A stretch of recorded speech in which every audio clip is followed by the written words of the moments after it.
What's going on YouTube? It's your boy Jeremy Wormy, and Bandai's been seeing an interesting year to say the least. And we come over here to That Part Place, and we can see that recently they had obviously one of the most successful gaming outings as of late, holding on to one of their most prized possessions being a Dragon Ball game.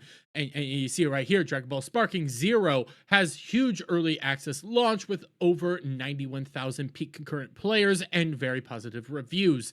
And I haven't got a chance to play this game yet. I'm still super looking forward to actually getting to play it myself. I just haven't had the money or the time to actually sit down and play it myself, but I'm looking forward to it. And we come over here to SteamDB, we can see its all-time peak player base is sitting at 122,000 players for this game that is taking a model from 2007 and bringing it back to the modern era, and a game that's actually kind of challenging. And again, this is only the Steam charts, guys. This game was launched over on Xbox and PlayStation, so you also have console players playing this game. This is a massive success for them.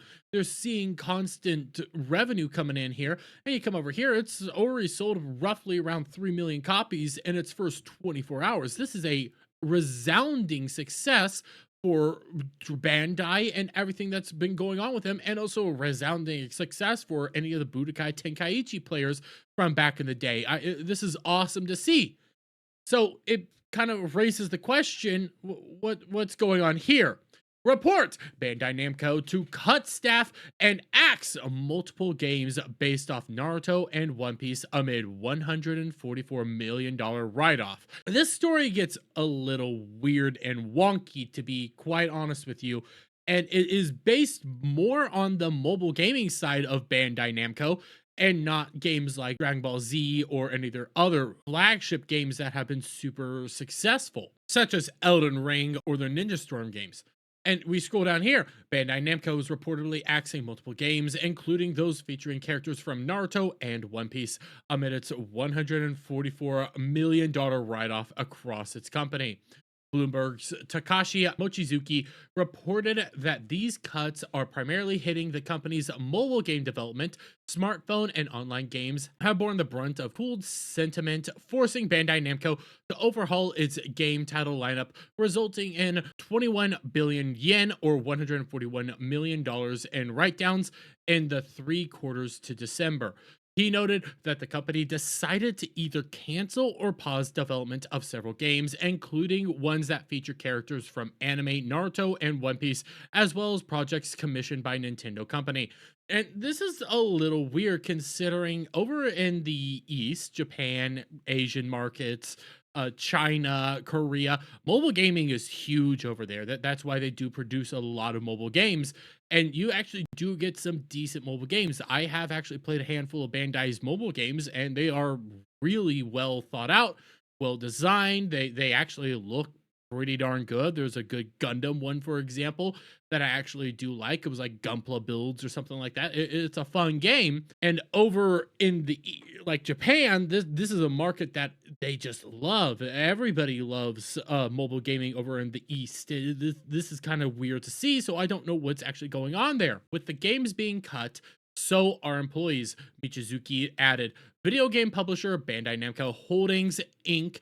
is cutting its workforce after canceling several titles due to lackluster demand, according to people familiar with the matter. A Bandai Namco spokesman explained, "Our decision to discontinue games are based on comprehensive assessment of the situation. Some employees may need to wait a certain amount of time before they are assigned their next project, but we do move forward with assignments as new projects emerge."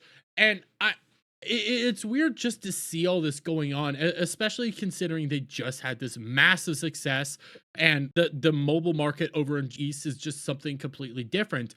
And we're also dealing with at least one IP that is still highly profitable and highly successful in the form of One Piece. I can't tell you what's actually happening here and why Bandai might be having this situation come about and why they might be doing this massive write-off. Maybe their games have been lacking in sales, and maybe they have been dealing with other issues, or maybe there's this new pervasive ideology that is seeping into Bandai in the form of DEI. Bandai Namco Online shares views on DEI and its implementation in Western releases of Japanese games. Now, we have been seeing a decent amount of Bandai getting involved with DEI, primarily because they have been sold this false bill of goods by American individuals, Western influences, so on and so forth, and that they are gonna try to start implementing different DEI initiatives within their games and trying to target these different DEI groups. And one of the games that they recently actually had to pull down was an MMO, Blue Protocol, due to the censorship, the lackluster sales, and the just the amount of stuff that was actually happening in the game that gamers weren't interested in. Now, again, this was more of their online basis, not their mobile division, but these all kind of work together, guys. Even though the mobile division might be over here, online divisions over here, they do simultaneously share ideology. And if one division is starting to have this ideology seeping throughout it, that means some of the other divisions are going to have it seeping throughout them. And we also know that Bandai Namco is about to have a massive flop on their hands in the form of Unknown 9. Considering this was a Sweet Baby Inc. inspired video game, people have been talking about it and people are waiting for this game to drop, which it will be dropping here in a matter of a few days. And people are just waiting to see how big of a failure this was, especially when we come over here to this article from That Part Place. Sweet Baby Inc. Infected Unknown 9 Awakening reportedly has poor pre-orders and atrocious Steam wishlist rankings. They're playing with fire here. They're dealing with some serious stuff that is going to come bite them in the butt. Yes, they have possibly one of the most successful games on the market right now in the form of Dragon Ball Z, and I'm not going to try to discount that at all. Like, this is a monumental success. I love seeing it. I love the Tenkaichi games. One of my favorite games growing up was Budokai Tenkaichi 3. This is so awesome to see this actually succeed. But at the same time, you just got to wonder, is these DEI practices starting to infect other areas of the company?